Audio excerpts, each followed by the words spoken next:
Ma'am ರಾಮಾಯಣದಲ್ಲಿ ಬರುವಂತ ಬಹಳನೇ ಮುಖ್ಯವಾಗಿರೋ ಪಾತ್ರ ಅಂದ್ರೆ ನಮ್ಮ ಹನುಮಂತ. ರಾಮ ಹನುಮಂತರ ಮೊದಲ ಭೇಟಿ ಯಾವಾಗ ಆಗತ್ತೆ? ವಾಲ್ಮೀಕಿ ರಾಮಾಯಣದ ಪ್ರಕಾರ ಕಿಷ್ಕಿಂಧಾ ಕಾಂಡದಲ್ಲಿ ಆಗತ್ತೆ. ಹ್ಮ್. ಕಿಷ್ಕಿಂಧಾ ಕಾಂಡದಲ್ಲಿ ಈ ರಾಮ ಸೀತಾಪಹರಣ ಆಗಿರುತ್ತಲ್ಲ, ಹ್ಮ್. ಪಂಚವಟಿಯಲ್ಲಿದ್ದಾಗ ರಾಮಾಶ್ರಮದಲ್ಲಿ ಇವನು ರಾವಣ ಬಂದು ಸೀತಾಪಹರಣ ಮಾಡ್ಕೊಂಡು ದಕ್ಷಿಣಾಭಿಮುಖವಾಗಿ ಆಕಾಶ ಮಾರ್ಗದಲ್ಲಿ ಹೋಗಿರ್ತಾನೆ ಅಂತ ರಾಮನ್ಗೆ ಅಷ್ಟು ಗೊತ್ತಾಗುತ್ತೆ. ಜಟಾಯು ಹೇಳ್ತಾನೆ. ಆಮೇಲೆ ಹಂಗೆ ದಕ್ಷಿಣಾಭಿಮುಖವಾಗಿ ಹುಡ್ಕೊಂಡ್ ಬರ್ತಾರೆ. ಸೀತೆಯ ಕುರುಹುಗಳನ್ನು ಹುಡ್ಕೊಂಡು ಪಂಪಾ ಸರೋವರದ ತೀರಕ್ಕೆ ಬರ್ತಾರೆ. ಅಲ್ಲಿ ಶಬರಿ ಸಿಗ್ತಾಳೆ. ಹ್ಮ್. ಶಬರಿ ಆತಿಥ್ಯವನ್ನ ಸ್ವೀಕರಿಸಿದ ಮೇಲೆ ಪಂಪಾ ಸರೋವರದಲ್ಲಿ ಮಿಂದು ಸ್ವಲ್ಪ ವಿಶ್ರಾಂತಿ ತೆಗೆದುಕೊಂಡು ಮತ್ತೆ ದಕ್ಷಿಣಾಭಿಮುಖವಾಗಿ ಬರ್ತಾರೆ. ತತ್ಪೂರ್ವದಲ್ಲಿ ಅಥವಾ ತದನಂತರ ಕಬಂದ ಸಿಗ್ತಾನೆ. ಹ್ಮ್. ಹ್ಮ್. ಅವನನ್ನ ಸಾಯಿಸ್ತಾರೆ. ವಿರಾಧನು ಕಬಂದ ಸಿಗ್ತಾನೆ. ಹ್ಮ್. ಆ ಆ ಅದಾದ್ರೆ ನಮ್ಮ ಬೆಳಗಾಂ ಹತ್ರ ಎಲ್ಲೋ ಬರುತ್ತದು. ಹ. ಹ. ಸೊ ಆ ಕಬಂದನ ಬಾಹುವನ್ನ ಕತ್ತರಿಸಿದಾಗ ಅವನನ್ನ ಸಾಯಿಸೋದಕ್ಕೆ ಆಗಲ್ಲ, ತುಂಬಾ ಕಷ್ಟ. ಹ್ಮ್. ಅವನು ಯಾರೋ ಶಪ್ತ ಗಂಧರ್ವ, ಶಾಪಗ್ರಸ್ತ ಗಂಧರ್ವ. ಆಮೇಲೆ ಅವನ್ ಸಾಯಿಸಿದಾಗ ಅವನು ಗಂಧರ್ವನಾಗಿ ಬಂದು ಇವ್ರಿಗೆ ಸಹಾಯ ಮಾಡ್ತಾನೆ. ಆ ದೇಹಕ್ಕೆಲ್ಲ ಸಂಸ್ಕಾರ ಮಾಡ್ತಾನೆ ರಾಮ. ಆಮೇಲೆ ದಕ್ಷಿಣ ಅಭಿಮುಖವಾಗಿ ಹೋಗಿ ಋಷ್ಯಮುಖ ಪರ್ವತದಲ್ಲಿ ಸುಗ್ರೀವ ಅಂತ ಇದ್ದಾನೆ. ಹ್ಮ್. ಸುಗ್ರೀವನನ್ನ ನೀವು ಭೇಟಿಯಾಗಿ ಅವನು ನಿಮ್ಗೆ ಸಹಾಯ ಮಾಡ್ತಾನೆ ಸೀತೆನ ಹುಡುಕಕ್ಕೆ. ಯಾಕೆಂದ್ರೆ ಲಂಕೆಗೆ ಹೋಗೋದು, ರಾವಣನ ಎದುರು ಹಾಕೊಳ್ಳೋದು ಇಬ್ರೇ ಮಾಡೋದು ಆ ಕೆಲ್ಸ ಅಲ್ಲ, ಟೀಮ್ ವರ್ಕ್ ಬೇಕಾಗತ್ತೆ. ಹ್ಮ್. ಹ್ಮ್. ಆಗ ದಕ್ಷಿಣಕ್ಕೆ ಬರ್ತಾರೆ, ಋಷ್ಯಮುಖ ಪರ್ವತದ ಹತ್ರ ಬರ್ತಾರೆ. ಹ್ಮ್. ಸೊ ಕೈ ತುಂಬಾ ಆಯುಧಗಳು, ಹೊರೆ ಹೊರೆ ಆಯುಧ. ಬರೀ ರವಿವರ್ಮನ್ ಚಿತ್ರದಲ್ಲಿ ಬರೀ ಎಡಗಡೆ ಒಂದೇ ಒಂದು ಬಿಲ್ ಇಟ್ಕೊಂಡಿರ್ತಾನಲ್ಲ ರಾಮ, ಇದು ಅಲ್ಲ ಚಿತ್ರಣ. ವಾಲ್ಮೀಕಿ ರಾಮಾಯಣ ಓದಿದ್ರೆ ತುಂಬಾ ಆಯುಧಗಳಿದ್ವು ಅವ್ರ ಹತ್ರ. ಖಡ್ಗ ಇತ್ತು, ಕತ್ತಿ ಎಲ್ಲ ಇಟ್ಕೊಂಡಿದ್ರು. ಎಲ್ಲ ಹೊರೆ ಹೊರೆ ಆಯುಧ ಇಟ್ಕೊಂಡಿದ್ದಾರೆ. ಆದ್ರೆ ಋಷಿ ವೇಷದಲ್ಲಿದ್ದಾರೆ. ಯಾಕೆಂದ್ರೆ ವನವಾಸ ವ್ರತ ಅಲ್ವಾ. ಆ, ಬೇರೆ ತರ ಇದ್ದಾರೆ ನೋಡಕ್ಕೆ. ಬರ್ತಾ ಇದ್ದಾರೆ. ಆಗ ಋಷ್ಯಮುಖ ಪರ್ವತದ ಮೇಲೆ ಇವನಿರ್ತಾನೆ, ಯಾರನ್ನ, ಸುಗ್ರೀವ. ಸುಗ್ರೀವನ ಸಚಿವ ಇವನು ಆಂಜನೇಯ. ಅಂದ್ರೆ ಸುಗ್ರೀವ ಮತ್ತು ವಾಲಿ ಸೋದರ ಮಾವಂದ್ರು. ಹ್ಮ್. ಎಲ್ಲ ದಾಯಾದಿಗಳೇ, ಫ್ರೆಂಡ್ಸ್. ಹ್ಮ್. ಕಿಷ್ಕಿಂಧೆಯ ರಾಜ ವಾಲಿ, ಅವನ ತಮ್ಮ ಸುಗ್ರೀವ. ಹ್ಮ್. ಯಾವ್ದೋ ದುಂದುಬೇನೋ ರಾಕ್ಷಸನ ಸಾಯಿಸಕ್ ಹೋದಾಗ ಒಂದು ಗುಹೆನಲ್ಲಿ ಬಾಗ್ಲಾಕೊಂಡು ಸಾಯಿಸ್ತಾನೆ. ತುಂಬಾ ದಿನ ಆಗೋಗ್ಬಿಡುತ್ತೆ. ಆ ರಕ್ತ ನೋಡಿ ದುಂದುಬಿ ಸತ್ತಿದ್ದಾನೆ ಅನ್ನೋ ಬದಲು ವಾಲಿ ಸತ್ತಿದ್ದಾನೆ ಅನ್ಕೊಂಡ್ಬಿಟ್ಟು ಸುಗ್ರೀವ ಪಾಪ ವಾಪಸ್ ಬರ್ತಾನೆ. ಇವನೇ ರಾಜ ಆಗ್ತಾನೆ. ಯಾವ ಉದ್ದೇಶದಿಂದ ಮಾಡಲ್ಲ, ಏನೋ ಅನಿವಾರ್ಯ ಅಂತ. 1 ವರ್ಷ ಕಾದು ಹ್ಮ್. ಅದೇನಾಗತ್ತೆ, ಅಲ್ಲಿ ದುಂದುಬಿನ್ ಸಾಯಿಸಿ ವಾಪಸ್ ಬರ್ತಾನೆ ವಾಲಿ. ವಾಲಿ ಸ್ವಲ್ಪ ದುಷ್ಟ, ಹಠಮಾರಿ, ಅಹಂಕಾರ ಎಲ್ಲ ಇತ್ತು. ಒಳ್ಳೆಯವನು ಇದ್ದ, ಕೆಟ್ಟದೂ ಇತ್ತು ಅವನಲ್ಲಿ.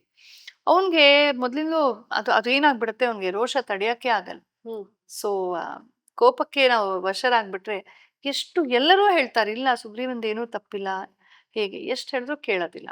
ಜೊತೆಗೆ ಸುಗ್ರೀವನ ಹೆಂಡತಿ ಮೇಲೆ ಕಣ್ಣಿತ್ತು ಅವ್ನ್ಗೆ, ರೂಮಾ ಮೇಲೆ. ಹ್ಮ್. ಹಾಗಾಗಿ ಇದು ಎಲ್ಲಾನು ಒಟ್ಟಿಗೆ ಸ್ಕೆಚ್ ಹಾಕ್ಬಿಟ್ಟು ಸುಗ್ರೀವನ್ ಸಾಯಿಸೋಕೆ ಪ್ರಯತ್ನ ಪಡ್ತಾನೆ. ಹ್ಮ್. ವಾಲಿ ಅಪ್ರತಿಮ ಬಲಶಾಲಿ, ಸುಗ್ರೀವನು ಬಲಶಾಲಿಯೇ.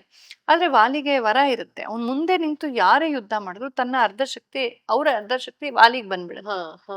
ಹಂಗಾಗಿ ಏನು ಮಾಡಕ್ಕಾಗಲ್ಲ. ಕೊನೆಗೆ ಈ ಋಷ್ಯಮುಖ ಪರ್ವತದಲ್ಲಿ ಹೋಗಿ ಆಶ್ರಯ ಪಡಿತಾನೆ. ಎಲ್ಲಿ ಹೋದ್ರೂ ಅವ್ನ್ ಸಾಯಿಸೋ ಪ್ರಯತ್ನ. ಹ್ಮ್. ಋಷ್ಯಮುಖ ಪರ್ವತದಲ್ಲಿ ಪ್ರವೇಶ ಮಾಡೋ ಆಗಿಲ್ಲ ವಾಲಿ. ಏಕೆಂದ್ರೆ ಅವನು ಆ ಯಾವ್ದೋ ಒಂದು ದೊಡ್ಡ ಮಹಿಷ ರೂಪದ ರಾಕ್ಷಸನನ್ನ ಸಾಯಿಸಿ ಅದರ ಒಂದು ಯಾವ ದೇಹ ಇತ್ತಲ್ಲ, ಮೃತ ದೇಹ, ಹ್ಮ್. ಹ್ಮ್. ಅದನ್ನ ಎತ್ತಿ ಹಿಂಗೆ ಎಸಿತಾನೆ ಸುಮ್ನೆ ಖುಷಿಯಾಗಿ. ಹ್ಮ್. ಅದು ಹೋಗ್ಬಿಟ್ಟು ಋಷ್ಯಮುಖ ಪರ್ವತದಲ್ಲಿ ಋಷಿ ಮುನಿಗಳು ಪಾಪ ಯಜ್ಞ ಸತ್ಸರ ಮಾಡ್ತಿರುವಾಗ ಅಲ್ಲಿ ಹೋಗಿ ಬೀಳತ್ತೆ. ಹ್ಮ್. ಆ ಡೆಡ್ ಬಾಡಿದು ಅದರದ್ದು ರಕ್ತ ಗಿಕ್ತ ಬಿದ್ದು ಎಲ್ಲ ಮೈಲಿಗೆ ಆಗಿ ಯಜ್ಞವೇ ಭಂಗ ಆಗತ್ತೆ. ಆಗ ಕೋಪ ಬರುತ್ತೆ ಅವ್ರಿಗೆ. ಯಾರು ಈ ಕೆಲಸ ಮಾಡಿದ್ರು ಅವನು ಇಲ್ಲಿ ಕಾಲಿಟ್ರೆ ಸಾಯ್ತಾನೆ ಅಂತ ಶಾಪ ಹಾಕಿ. ಹಾ. ಅಂದಿನಿಂದ ವಾಲಿಯಲ್ಲಿ ಹೋಗೋದಿಲ್ಲ. ಅಲ್ಲಿ ಆ ಸತ್ತ ಆ ದುಂದುಬಿ ರಾಕ್ಷಸನ ಕೇಜ್, ಅಸ್ಥಿ ಪಂಜರ ಎಲ್ಲ ಇರುತ್ತಲ್ಲಿ. ಆಗ ಹಾಗೆ ಸೊ ಅಲ್ಲಿರ್ತಾನೆ ಸುಗ್ರೀವ. ಈ ಆಂಜನೇಯನ್ಗೆ ವಾಲಿ ಸುಗ್ರೀವರಿಬ್ರು ಬೇಕಾದವ್ರೆ. ಆದ್ರೆ ಧರ್ಮ ಪಕ್ಷಿ ಸುಗ್ರೀವ. ಸೊ ಧರ್ಮ ಯಾರು ಸರಿಯೋ ಅವ್ರ ಕಡೆ ಇರ್ತೀನಿ ಅಂತ ಇವನ್ ಜೊತೆ ಇರ್ತಾನೆ. ತನ್ನ ಕೆಲವೇ ಆಪ್ತರೊಂದಿಗೆ ಅವನು ಅಲ್ಲಿ ವಾಸ ಇರ್ತಾನೆ. ಹ್ಮ್. ಈ ವಾಲಿಯ ಭಯ ಅವನ್ಗೆ. ರಾಮ ಲಕ್ಷ್ಮಣರು ಬಂದಾಗ ಈ ಯಾರೋ ಹೊಸಬ್ರ ತರ ಇದಾರಲ್ಲ, ಸ್ಟ್ರೇಂಜರ್ಸು, ನನ್ನನ್ ಸಾಯಿಸಕ್ಕೆ ಬರ್ತಿರ್ಬೇಕು, ವಾಲಿನೇ ಕಳ್ಸಿರ್ಬೋದು, ಅಷ್ಟೊಂದು ಆಯುಧ ಬೇರೆ ಇಟ್ಕೊಂಡಿದ್ದಾರೆ, ಆದ್ರೆ ತಪಸ್ವಿಗಳಾಗಿದಾರಲ್ಲ, ಇವ್ರು ಒಳ್ಳೆಯವರ ಕೆಟ್ಟವರ, ವಾಲಿ ಕಡೆಯವರ ಅಲ್ವಾ, ಏನೂ ಗೊತ್ತಾಗ್ತಿಲ್ಲ.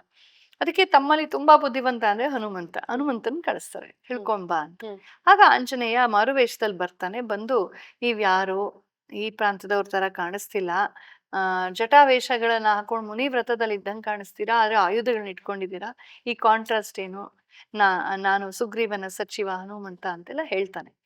ಅವನ ಮಾತನ್ನ ಕೇಳಿ ರಾಮ ಬೆರಗಾಗ್ಬಿಡ್ತಾನೆ.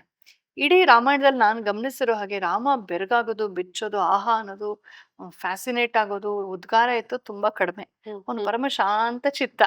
ಎಂತಹ ಸುಖ ದುಃಖಗಳಲ್ಲೂ ಶಾಂತವಾಗಿರೋ ಅಂಥ ರಾಮ ಈ ಆಂಜನೇಯನ ನೋಡಿ ಅವನ ಮಾತು ಕೇಳಿದ ಕ್ಷಣ ಆ ಲಕ್ಷ್ಮಣನ್ಗೆ ಹೇಳ್ತಾನೆ, ಏ ಲಕ್ಷ್ಮಣ, ಇವನು ಸಾಮಾನ್ಯ ಅಲ್ಲ ಕಣೋ, ಇವನು ಋಗ್ಯಜು ಸಾಮ ಅಥರ್ವೇದ ಮೂರನ್ನು ಸಂಪೂರ್ಣವಾಗಿ ತಿಳ್ಕೊಂಡಂತ ಪಂಡಿತ ಇವನು. ನವ ವ್ಯಾಕರಣ ಪದ್ಧತಿಗಳನ್ನು ಸಂಪೂರ್ಣವಾಗಿ ತಿಳ್ಕೊಂಡಂಥವನು. ಕ್ರಮವಾಗಿ ಅವನಿಗೆ ಪಾಠವಾಗಿದೆ, ಸಂಸ್ಕಾರವಾಗಿದೆ, ಅವನಿಗೆ ಕ್ರಮ ಸಂಸ್ಕಾರಗಳು, ಕಾವ್ಯ ಶಾಸ್ತ್ರಾದಿಗಳೆಲ್ಲಾ ತಿಳಿದಂಥವನು. ಅಲಂಕಾರ ಶಾಸ್ತ್ರವನ್ನು ತುಂಬಾ ಓದ್ಕೊಂಡ್ಬಿಟ್ಟಿದ್ದಾನೆ. ಇವನ ಮಾತು ಹೆಂಗಿದೆ, ನಾತ್ಯುಚ್ಯುತಂ ನಾತಿ ನೀಚ, ತುಂಬಾ ಕರ್ಕಶವಾಗಿ ಕಿವಿಗಳಿಗೆ ಸಾಕಪ್ಪ ಸ್ವಲ್ಪ ಮೆತ್ತಗ್ ಮಾತಾಡಿ ಅಂತ ಹೇಳೋ ತರ ಇಲ್ಲ. ತೀರಾ ಕೀರಳ ಧ್ವನಿನಲ್ಲೂ ಮಧ್ಯಮ ವಾಣಿಯಲ್ಲಿ ಮಾತಾಡ್ತಿದ್ದಾನೆ. ಅವ್ನ ಹಾವಭಾವಗಳು ನೋಡು, ಅವ್ನ ಕಣ್ಣು ನೋಡು, ಹಣೆ ನೋಡು, ಕೈಕಾಲು ನೋಡು, ಅಲ್ಲಿ ಏನು ಅತಿಶಯವಾದಂತಹ ನಾಟಕೀಯತೆ ಇಲ್ಲ ಅಥವಾ ತೀರಾ ಬೋರಿಂಗ್ ಆದ ಜಸ್ಟರ್ಸು ಇಲ್ಲ, ಎಷ್ಟು ಹದವಾಗಿದೆ. ಅವ್ನ ಬುರುಕುಟಿ ನೋಡು, ಮುಖ ನೋಡು, ಮಾತಾಡೋ ಶೈಲಿ ನೋಡು, ಅವ್ನ ಮಾತಿನ ಪುಂಜಗಳು ನೋಡು, ಪದಗಳ ಬಳಕೆ ನೋಡು. ಅವ್ನ ರಾಜನೀತಿ ಅರ್ಥಶಾಸ್ತ್ರ ತುಂಬಾ ಚೆನ್ನಾಗಿ ಬಂದಿದೆ. ಆಮೇಲೆ ಇವನ್ ಸುಮ್ನೆ ಬಂದಿಲ್ಲ, ಯಾರೋ ರಾಜನ ದೂತನಾಗಿ ಬಂದಿದ್ದಾನೆ. ಇಂಥ ದೂತನನ್ನ ಹೊಂದಿದಂತ ರಾಜ ಖಂಡಿತ ಸಕ್ಸಸ್ಫುಲ್ ಆಗ್ತಾನೆ. ಉದ್ಧತಾಸಿ ಹೀಗೆ ಖಡ್ಗವನ್ನು ಎತ್ತಿ ಹಿಡಿದಂತ ಶತ್ರು ಕೂಡ ಇವನ್ ಮಾತು ಕೇಳ್ಬಿಟ್ರೆ ಅದನ್ನ ಪಕ್ಕಕ್ಕಿಟ್ಟು ಬಾರಪ್ಪ ನಿನ್ ಜೊತೆ ಫ್ರೆಂಡ್ ಆಗ್ತೀನಿ ಅಂತ ಹೇಳ್ತಾನೆ. ಕಲ್ಯಾಣಿ ವಾಚ, ಇವನ ಮಾತು ಕಲ್ಯಾಣಕರ, ನನ್ನ ಹರತಿ ಮೇ ಮನಃ, ನನ್ನ ಮನಸ್ಸನ್ನ ಅಪಹರಿಸ್ತಾ ಇದೆ. ಆಹಾ ಅಂತ ಅಲ್ಲೇ ರಾಮ ಡಿಸೈಡ್ ಮಾಡ್ಬಿಟ್ಟಿದ್ದಾನೆ, ಇವನೇ ನನ್ ದೂತ ಆಗ್ಬೇಕು ಅಂತ. ಅಷ್ಟು ಇಂಪ್ರೆಸ್ ಆಗ್ತಾನೆ. ರಾಮನ ಮೊಟ್ಟ ಮೊದಲ ಪರಿಚಯವನ್ನ ವಾಲ್ಮೀಕಿ ಮಹರ್ಷಿಗಳು ನಾರದರ ಬಾಯಲ್ಲಿ ಮಾಡಿಸ್ತಾರೆ. ಹೋನ್ವಸ್ಮಿನ್ ಸಾಂಪ್ರತಂ ಲೋಕೆ ಗುಣವಾನ್ ಕಷ್ಟ ವೀರ್ಯವಾನ್ ಅಂತ ಎಲ್ಲ ಪ್ರಶ್ನೆ ಕೇಳ್ತಾರೆ ವಾಲ್ಮೀಕಿ ಮಹರ್ಷಿಗಳು. ಆಗ ನಾರದರು ಹೇಳೋದು, ಇಂಥವನಿದ್ದಾನೆ ರಾಮ ಅಂತ. ಅಂದ್ರೆ ರಾಮನ ವ್ಯಕ್ತಿತ್ವದ ಪರಿಚಯವನ್ನ ನಾರದರ ಬಾಯಲ್ಲಿ ಮಾಡಿಸಿದ್ರೆ ಕವಿ ನಿಬದ್ಧ ಪ್ರೌಢೋಕ್ತಿ ಅಂತೀವಿ, ಇನ್ನೊಂದು ಕ್ಯಾರೆಕ್ಟರ್ ಮೂಲಕ ಅದು ಹೇಳಿಸುವಂಥದ್ದು. ಹಾಗೆ ಇಲ್ಲಿ ಆಂಜನೇಯ ಮೊಟ್ಟ ಮೊದಲ ಪರಿಚಯವನ್ನ ರಾಮನ್ ಬಾಯಲ್ಲಿ ಮಾಡಿಸ್ತಾರೆ.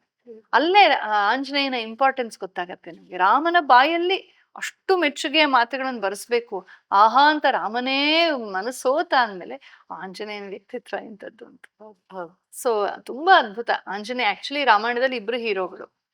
ಆಂಜನೇಯನ ಪಾತ್ರ ಬರೀ ಕಿಷ್ಕಿಂಧಾಕಾಂಡ ಯುದ್ಧಕಾಂಡಕ್ಕೆ ಸೀಮಿತವಾಗಿದ್ರು ಕೂಡ ಆ ಪಾತ್ರದ ಮಹಾತ್ಮ್ಯ ತುಂಬಾ. ಹೌದು. ಹಾಗಾಗಿ ಅವನು ಒಂಥರ ಎಕ್ಸ್ಟ್ರಾರ್ಡಿನರಿ. ಎರಡು ಹೀರೋಗಳು, ರಾಮ ಒಬ್ಬ, ಆಂಜನೇಯ ಒಬ್ಬ. ಆದ್ರೆ ಆಂಜನೇಯ ರಾಮನ್ ಪಾದದಲ್ಲಿ ಕುತ್ಕೊಂಡು ನಾನು ರಾಮಸ್ಯ ದಾಸೋಸ್ಮ್ಯಹಂ ಅಂತ ಹೇಳೋದಲ್ಲಿ ವಿನೀತ. ಯಾವ ತರಾನು ರಾಮನಿಗಿಂತ ಅವನು ಯೋಗ್ಯತೆಯಲ್ಲಿ ಪರಾಕ್ರಮದಲ್ಲಿ ಕಡಿಮೆ ಅಲ್ಲ, ಆದ್ರೆ ಆ ವಿನಮ್ರತೆ ಇದೆಯಲ್ಲ ಅದು ತುಂಬಾ ಅದ್ಭುತ ಆಂಜನೇಯಂದು. ಈ ಕಾಂಟೆಂಟ್, ಈ ವಿಡಿಯೋ ನಿಮ್ಗಿಷ್ಟ ಆಗಿದ್ರೆ ಇದರ ಪೂರ್ತಿ ಎಪಿಸೋಡ್ ಅನ್ನ ನೀವು ನೋಡಬಹುದು ಹರಟೆ ವಿತ್ ಹಂಸ ಇಂಟರ್ವ್ಯೂ ನಲ್ಲಿ, ಹಂಸ ವಸಿಷ್ಠ ಯೂಟ್ಯೂಬ್ ಚಾನೆಲ್ ಅಲ್ಲಿ. ಈ ತರದ ಸ್ಮಾಲ್ ವಿಡಿಯೋಸ್ ನ ಇಷ್ಟಪಡ್ತೀರಾ ಅಂದ್ರೆ ಹರಟೆ ವಿತ್ ಹಂಸ ಕ್ಲಿಪ್ಸ್ ನಲ್ಲಿ ಈ ವಿಡಿಯೋಸ್ ನ ಚೆಕ್ ಮಾಡಬಹುದು. ಸಬ್ಸ್ಕ್ರೈಬ್ ಮಾಡೋದನ್ನ ಮರಿಬೇಡಿ.